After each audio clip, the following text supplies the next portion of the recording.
Ada satu pertanyaan yang menggelitik publik akhir-akhir ini adalah apakah PPKM darurat akan diperpanjang atau kemudian dihentikan? Presiden Jokowi memang telah memberlakukan pembatasan kegiatan masyarakat darurat dalam kurun waktu 3 Juli hingga 20 Juli.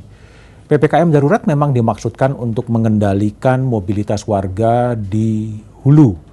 Di hulu artinya adalah bagaimana masyarakat kemudian betul-betul menyadari bahwa penekanan penularan COVID hanyalah kalau kemudian warga taat dan mengurangi mobilitas. Hampir 2 minggu PPKM darurat berjalan di Pulau Jawa dan Bali, namun angka terkonfirmasi positif masih begitu tinggi. Pada hari Kamis tercatat 56.757 orang terkonfirmasi positif. Hari sebelumnya ada 54.000 dan sampai pada hari Kamis angka akumulatif positif aktif adalah 480.199 orang. Angka positif ini sudah terlalu membebani fasilitas kesehatan dan layanan kesehatan. Tapi pertanyaannya adalah apakah PPKM darurat memang sebetulnya gagal atau berhasil, memang masih akan dilihat dalam seminggu ke depan pasca PPKM darurat 3-20 Juli kemudian akan nampak hasilnya. Meskipun penularan akan sangat ditentukan pada beberapa variabel lain, yaitu variabel testing, pengetesan, pelacakan, dan treatment. Namun jika mengacu kepada tingkat mobilitas warga, mengacu kepada mobility report yang disediakan oleh Google, memang ada yang menurun di sektor pertamanan, itu menurun, ya, di sektor retail dan rekreasi juga kemudian menurun, di toko bahan makanan dan apotek juga menurun 18%, taman menurun 9%, transportasi turun 10%, tempat kerja juga turun, tapi di area pemukiman 12% itu mengalami kenaikan. Tapi yang jadi problem adalah kemudian angka penularan yang masih cukup tinggi. Inilah yang sebetulnya mengkhawatirkan. Apapun sebetulnya pengendalian di bidang hulu seperti PPKM darurat yang ada sekarang memang harus terus ditegakkan, mobilitas warga harus terus ditekan agar penularan itu bisa kecil.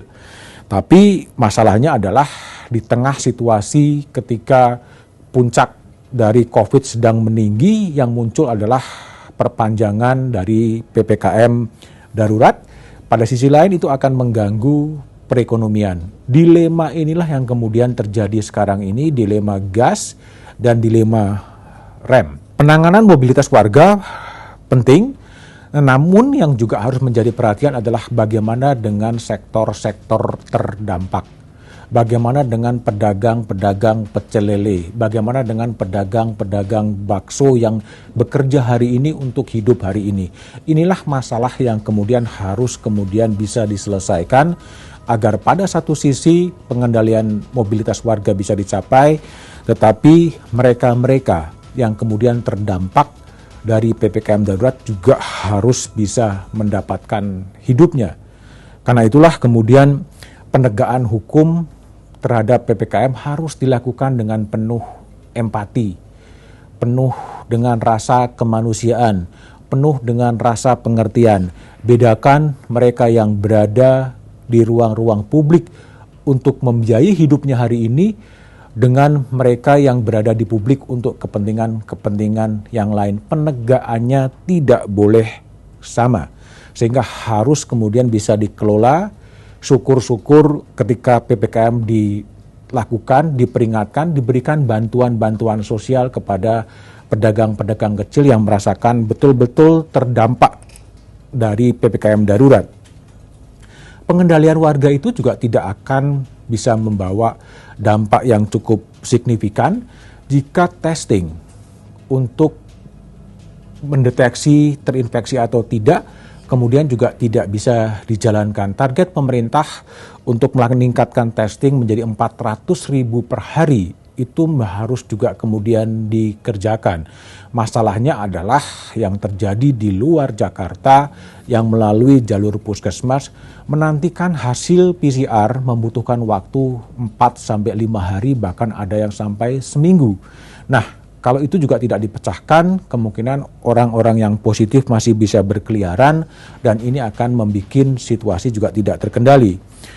Hal yang lain yang perlu dilakukan bersamaan dengan perpanjangan PPKM darurat adalah program vaksinasi yang harus terus kemudian digenjot sehingga target 1 juta per hari, target 2 juta per hari itu bisa direalisir sehingga kawasan-kawasan tertentu seperti Jakarta dan Jabodetabek bisa segera tercapai herd immunity, seperti Bali bisa tercapai herd immunity, sehingga masalah kekebalan itu kemudian bisa dialami oleh para warga.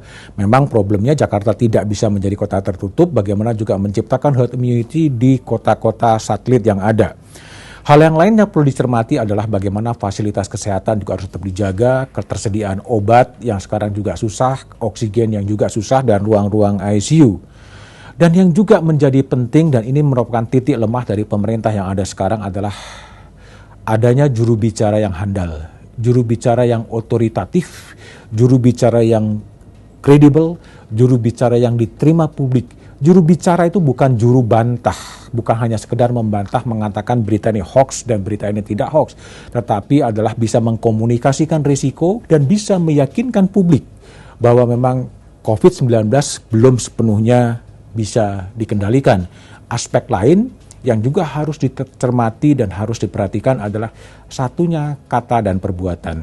Ketika elit kemudian memberlakukan PPKM darurat, membatasi kegiatan warga, bagaimana elit mengikuti aturan-aturan itu. Jangan sampai kemudian ketika warga-warga itu kemudian dibatasi, pintu-pintu masuk internasional tetap dibuka, dan juga ada kunjungan-kunjungan luar negeri dari menteri-menteri Indonesia ke luar negeri dengan tujuan-tujuan yang sebetulnya itu bisa ditangguhkan ketika situasinya lebih normal. Satunya kata dan perbuatan, adanya government spokesperson yang handal dan kredibel itu menjadi bagian yang tidak terpisahkan dari dilanjutkannya PPKM darurat. Apapun yang terjadi, marilah kita tetap berkontribusi untuk menjadikan Indonesia menjadi lebih baik.